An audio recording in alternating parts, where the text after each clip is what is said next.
Well, a warm welcome to this talk. It's Tuesday the 28th of March. Now, in healthcare, everything we do is a risk-benefit analysis. We know that all treatments have got potential risks. Of course, we know this. Any treatment that can be effective has a potential risk. Homeopathy is quite safe because you're giving no active doses. But other than that, there's a risk.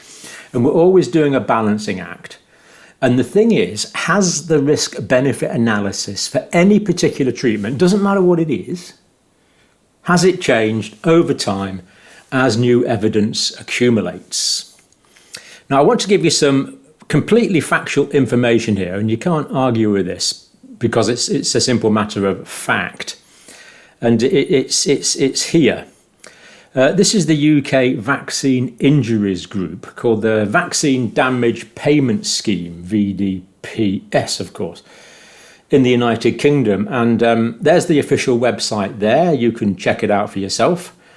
And they've increased their amount of administrative workers from 4 up to 80. So you can have any medical opinion you want about anything. That doesn't alter the objective fact that the number of administrators working for this department has increased from 4 to 80. That is an 80-fold increase. So whenever I say anything, I get lots of abuse and comeback online. No one can come back on that. It's a simple fact. And personally, I find it quite a perturbing fact, and I'm sure many of you do as well. Let's go on and look at some of the information relating to this.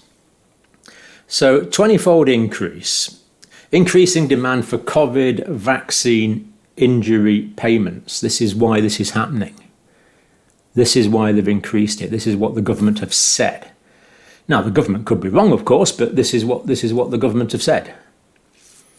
And they've got a project to digitalise it now because it's getting too much administrative work for those involved. Now, this is directly from the government website. If you're severely disabled as a result of vaccination against certain diseases, you could get a one-off tax-free payment of £120,000, which I guess is about 140,000 US dollars. This is directly from the UK government website, so you can't argue with this. This is called a vaccine damage payment. And I'm able to talk about this because it's straight from the government website. You can also apply for this payment on behalf of someone who has died as a result of becoming severely disabled because of certain vaccinations. You could get a payment if you're severely disabled and your disability was caused by vaccination against any of the following diseases. So any of these following diseases here. Now, these are the diseases on the list. Now, the coronavirus is the first treatment on the list. Now, there's another list of vaccines here, many of which I've given personally. Diphtheria, human papillomavirus, influenza, measles, meningococcal, lots of different vaccines there. But the coronavirus one is at the top of the list. Now, it's impossible for me not to note here that the coronavirus vaccines are of a completely different type to vaccines, any of the other vaccines on the list. All of these other vaccines on the list, you're either giving an attenuated form of the antigen or you're giving a toxoid of the antigen. With a SARS coronavirus 2 vaccine, the body is producing its own antigen, either through the adenovirus vector route or through the messenger RNA route. So it's a fundamentally different modality of antigen presentation to the body as far as I can see. And yet they're all included in this same list here. But there we go. These are the list of vaccines for which the payment applies. As we say, I would have thought two completely different categories of vaccination, but there you go.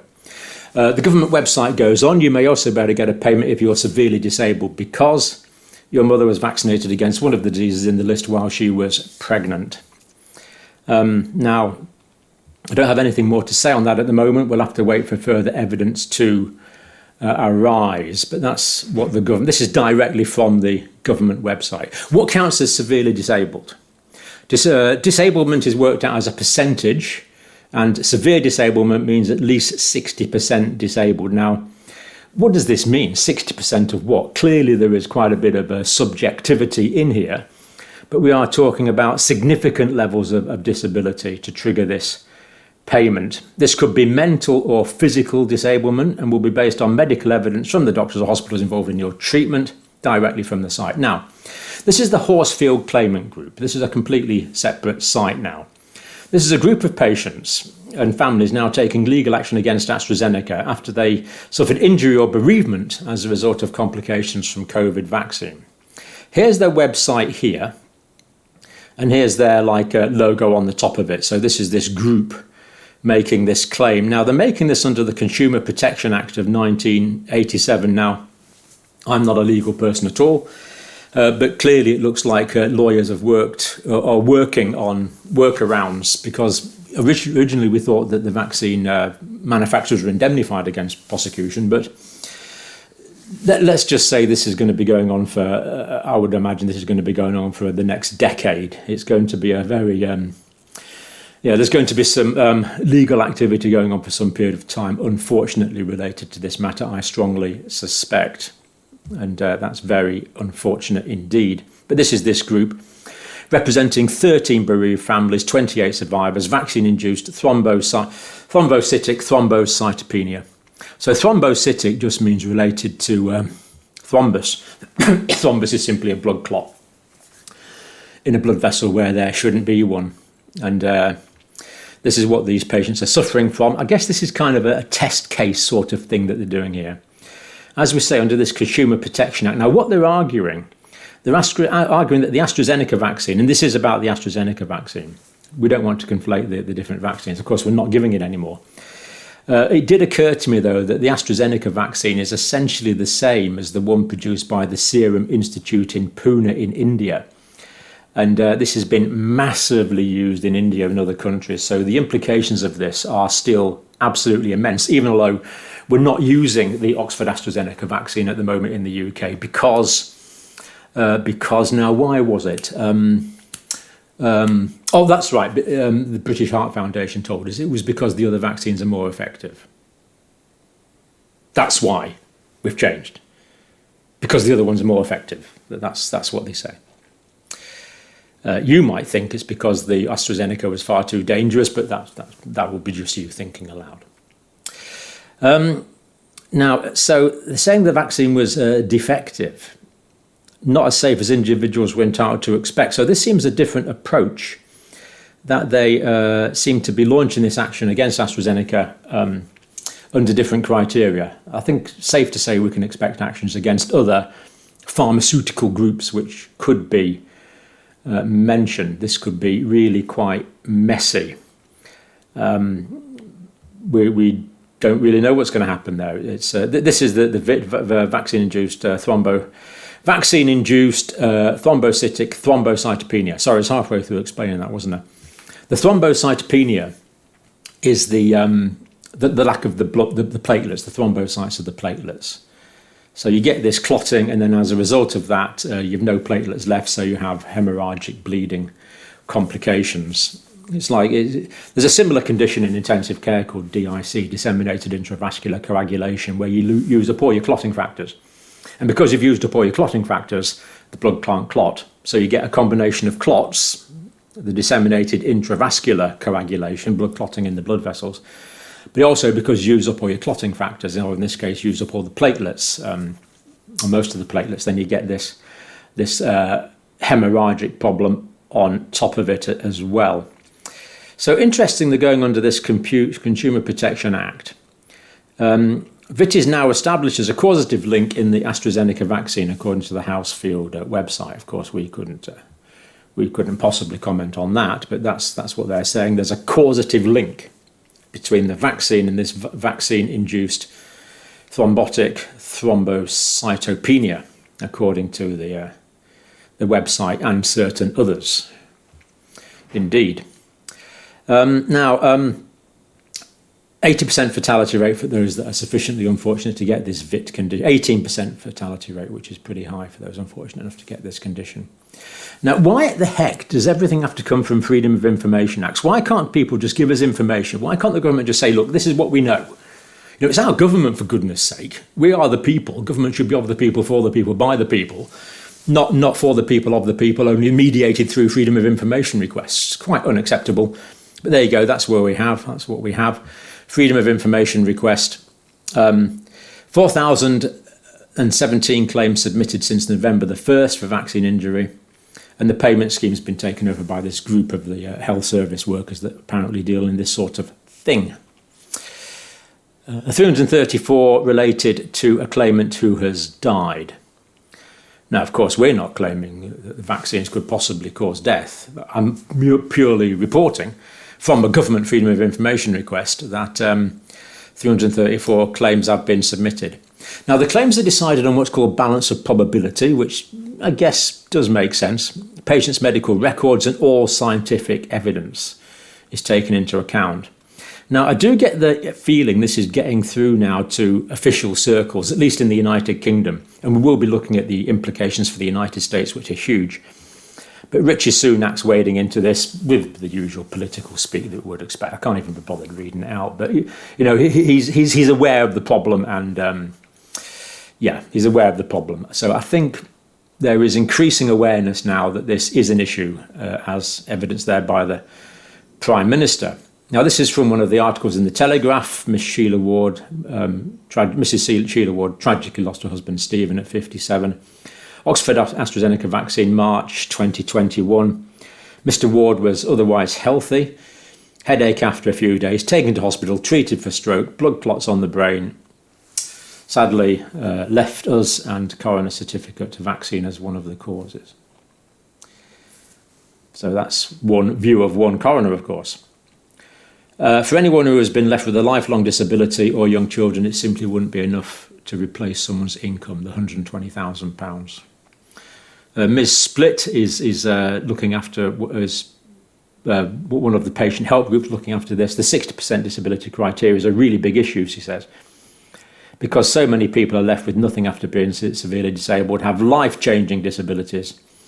You're just not interested enough. Now, that's a direct quote from the Telegraph. I'm sure it's meant to say you're just not injured enough to qualify. So someone who is only disabled by 59% wouldn't qualify for the payment. So Centres for Disease Control in the States. Vaccine safety and monitoring. COVID vaccines were developed using science that has been around for decades. Now, you might have thought that the adenovirus vector vaccines and in the States the messenger RNA vaccines, although the Johnson & Johnson was, from what I remember, an adenovirus vector, you might have thought this was the first time this had been used. I must say, I thought this was the first time that mRNA technology had been used as a vaccine, but apparently we're all wrong. Because the CDC, which we can't disagree with, says that the science has been around for decades. So the CDC is saying this science has been around for decades. The first time these vaccines were used in the United Kingdom was early 2021, but the science has been around for decades. Some of you might think the CDC is being disingenuous there, but of course we can't disagree because it's a government agency. So that's what they're saying. COVID vaccines are safe, according to the Centres for Disease Control, taken from their website not an hour ago, and meet the Food and Drug Administration's effectiveness, manufacturing quality. COVID vaccines are effective at preventing some severe illness from COVID-19 and limiting the spread of the virus that caused it. Now, you might have thought that COVID vaccination has minimal, if any, effect for any period of time, preventing the spread of COVID-19. You might have thought that. I might have thought that. But hey, we're both wrong. Because the CDC states here in black and white, taken from their website not an hour ago, that, and I've made a note, and limiting the spread of the virus that causes it. This is the CDC. This is the CDC. On Tuesday, the 28th of March, 2023, saying that COVID vaccine prevents the spread of COVID-19. That's what it says. It prevents the spread of COVID-19. That's what they say on their website today. And we can't argue with it. It must be right because it's on the CDC website. So there we go. Make a note of that. The vaccine prevents the spread. Unbelievable. Because I thought it didn't really prevent the spread, but there you go. Can't be right all the time. So that's what they're saying. Groups recommended for vaccination in the States. That's the original bit from the CDC. COVID vaccine is recommended for everyone ages 6 months and older in the United States for the prevention of COVID-19. So despite what's going on in the UK, despite us increasing the staff in the UK Vaccine Injuries Office from 4 to 80 workers now dealing with these issues, the Centres for Disease Control is still recommending vaccination for everyone over the age of 6 months. The CDC is currently recommending that all 7-month-old children in the United States get vaccinated against COVID-19. That's what the CDC is recommending. We can't say it's wrong because it's the CDC. You might think it's utterly preposterous, strange, bizarre, whatever you want to say, that the CDC is recommending that we vaccinate children under the age of a year. Still, given everything that we know, as well as everything else. But that's what the CDC website is saying today. Maybe we can look forward to the CDC website being updated in the near future. So there we go. No matter what your views on vaccination, you can't argue with the fact that we have now got 80 people dealing with this issue, when before we had 4 people dealing with this issue. That is a simple statement of fact. Of course, maybe these 80 people are just spending all day reading magazines and playing on their phones because there's nothing to do. How could we possibly know? Maybe the government have just decided to employ 76 extra people to be benevolent and just give them something to do. Who knows? I'm going to leave it there. As always, thank you for watching.